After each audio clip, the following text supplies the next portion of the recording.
د پخوا په وخت کې په یو لرې پرته سیمه کې یوه کورنۍ اوسېدله چې په دغه کورنۍ کې یوه سپین ږیری سړی، یوه زړه ښځه او یوې لور او دوه لمسیان اوسېدل.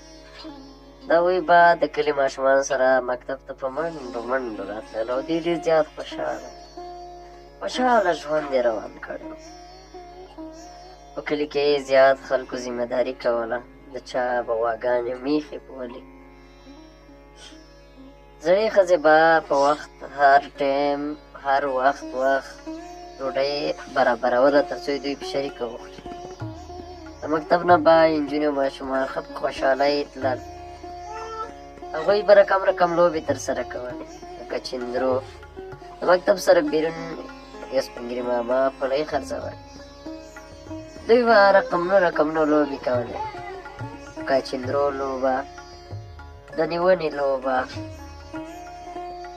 غېږه نیولو بازي، شطرنج او داسې نورې. دوی خوشحاله او ښه ژوند یې روان و.